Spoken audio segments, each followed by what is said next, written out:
Welcome to Mysteries of Superstition Mountain. I'm Larry Hedrick, where we bring the past into the present for our future viewers. Today we have another great story by Hank Shaffer. Well, howdy folks, good to see you again. You know, if I was forced to guess, I would have to say that most of the people in the state of Arizona believe that we have a completely unlimited supply of water. I watch them wash their cars, and they have all these wonderful things they can do in water sports and whatnot. But believe it or not, Arizona is actually in its 27th year of a long-term drought. That's a true story, and it started back in the 1990s. For us to actually get back even to what we need in the way of water for what we use, we would have to have the average precipitation that we get continue over and over and over to get us out of the jeopardizing need for water that we're in. And of course, weather plays one of the greater parts of where that water comes from. It plays a far more serious role than what people realize. Of course, we love our sunny days and our pleasant warm temperatures. But what we really need is winter, because winter is when we get snow, and snow is probably the most important of the whole bunch. You see, the way snow works is when it lands on the mountains, it actually becomes a reservoir of water that just doesn't flow yet. But then come the spring and the summer, that water flows, and it comes down in the form of water to fill up the many reservoirs that we have. Of course, we've been suffering. When you stop and think about it, 20 years we've been suffering from this lack of water. Of course, one of the questions always comes up that, well, we have the monsoons. What about that? We get all that rain during the monsoons. Well, the problem with the monsoons is that the water comes down so hard and heavy that it actually runs off. It's not enough, and it doesn't stick around long enough to actually become parts of the reservoirs. It does help, but it just doesn't get the job done. Now let's look at this the way things really are. This has been going on for decades, the need for water. As far back as the 1890s, prospectors, miners, and cattlemen were already fighting over the seeps and the springs around the Superstition Mountain. If you look at some of the maps, you'll see little dots all over the mountain that show springs. They call them springs, they call them seeps. It doesn't necessarily mean that there's water in them all the time. But at any rate, so you know the difference, a seep is something where the water comes in periodically. It's intermittent, so they call it a seep. A spring is something where the water pretty much flows continuously, so you can depend on water being there. Of course, people looking for water with the cattle and whatnot that was going on, and the agriculture that was going on in Arizona, water became a premium. It was something that everybody needed, but it was a tough commodity to come by, and people began to fight over it. And one of those battles that came to be known was the Cottonwood Springs Feud. That's what it was known as, and it was a dispute that came about between one of the many cattlemen and a stable owner who was stationed over there at Goldfield City.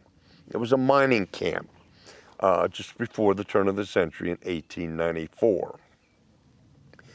The feud lasted for quite a few years. Fortunately for everybody, it wasn't quite as bad or near as deadly as some of the other feuds as we've seen that took place. I might mention the Pleasant Valley War that we talked about in one of our previous videos. That was a deadly war, and it was one of the worst to ever take place in the United States history. Now here's the way we stage this for you. When the first Mormon gold miners arrived in Mesa City in 1881, there wasn't much in the way of sustainable water. We certainly didn't have the wells that we have today. We dig deep wells, and that water holds up. The water table's good. So we have water. The legendary sources of water that we hear the most about, though, from our history, were Willow Springs, Cottonwood Springs, and a biannual seep known as First Water. We've heard an awful lot about First Water in our many stories. The only other alternative for sources of water were 11-mile trips to Bagley Flats or the Salt River. They were right there together. And they were about a 20-mile hike away from Mesa City. Water at the Goldfield camp was hard to come by. It could not be transported easily either, and it came at a premium. Once the Mesa Roosevelt Road was built in 1890, water was hauled from Mesa City. Now they could get to the Mesa area, and they could get the water a whole lot easier. But it was still 20 miles, whether it was a good road or a bad road. It was still 20 miles. Now the Weeks family, that we're going to hear an awful lot about in the future here, had a family with a spring just south of Goldfield Camp. That's Goldfield Ghost Town as we know it today. It was this particular station was later known as Weeks Station. The cost was 10 cents per span. That was a nickel a horse. And water was getting even tougher to come by at that time because all the sources of the water were now being claimed by somebody or somebody else. Well, this is where things really started to come to a boil. I know, I'm sorry, that's a bad pun. Oh, I apologize. Cattlemen in these surrounding areas were really selfish about their water supplies because they needed them for their cattle. One of these cattlemen, in particular, was a man by the name of Sid Lamb. What a great name to have for a man who was a cattleman. Anyway, he erected a windmill at Willow Springs. He also later developed another spring at Cottonwood. Now these he claimed for himself, and he was really persnickety about anybody else getting to his water. Now another player in this soon-to-be feud was John Richards. He owned a corral at Goldfield City in 1894. He found getting his water from Willow Springs and Cottonwood Spring a whole lot easier than going to Mesa City or to Bagley Flats, either one. They were tough on him, and he needed water for his livestock. And it wasn't long before his need became a big problem for the cattlemen. Sid Lamb and his brothers wanted to prevent Richards from taking any of his limited water supply away. It was for their cattle alone, and that was that. The Lamb brothers filed mill rights on both springs to prevent Richards from taking any of that water. This is what led directly to the feud between the two of those two factions. Now, what really added the fuel to the fire was when Lamb found Richards at the Cottonwood Spring locations. Turns out Richards was cleaning out the springs when Sid Lamb and another hand by the name of Walter Rogers rode up on him doing whatever it was he was doing there. Now here's where things really got out of hand. Lamb told Richards to quit what he was doing and get himself gone. Now here we go. Here's what happened. A few more bad words were thrown back and forth until finally John Richards brazenly invited the two cattlemen to step down off their horses. The two cowboys obliged. But then, all of a sudden, Lamb attempted to draw a 6-shooter. But Richards was faster, and Lamb found himself staring down the working end of Richards' smoke wagon. Not a good place to be. Discretion being the better part of valor, Sid Lamb decided not to pursue the matter any further, and he mounted up and started to ride off. Now Richards, on the other hand, apparently was not quite ready to call it a day either. He picked up a rock and threw it at Sid Lamb, knocking him out of the saddle. Now there is no doubt in my mind that the dethroned cowboy was not a happy camper in any way, shape, manner, measure, or form. Nevertheless, he climbed back up on his horse and he and Rogers rode off.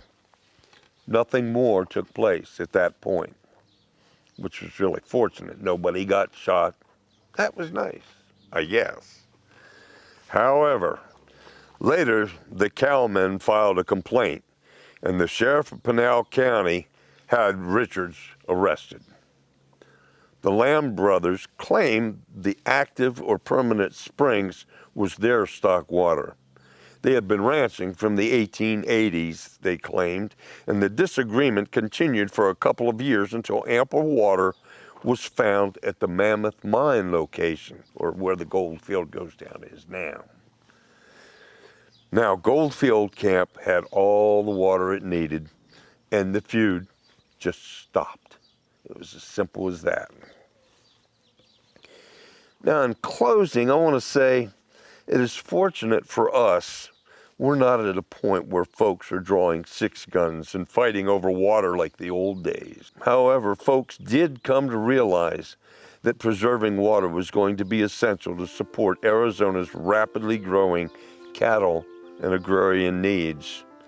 The Indians had it right, what with all their system of canals that they had built early on. Teddy Roosevelt got it right too.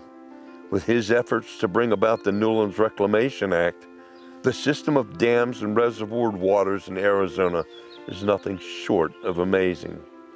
But they just can't get the job done without enough water to fill them up. You know what, with all of the other benefits we get from the many lakes and streams, some of the best hunting and fishing to be found anywhere, and the boating and swimming and camping available, I still can't help wondering if folks will ever completely understand how important it is to be aware of their own personal water consumption. Are they even aware of the importance of protecting all of the other valued resources as well? Maybe someday Mother Nature, with her weather, her mountains, and her deserts and her wildlife that we all love to admire so much, will be able to run free without the worry of a vast beauty of it all being gobbled up and destroyed by uncaring mankind, just in the pursuit of recreation, such things. I don't know when that day will come, but I hope it comes soon. But until it does, I suspect it too will just have to remain one of those mysteries of the Superstition Mountains. Thank you for watching this episode of Mysteries of the Superstition Mountains.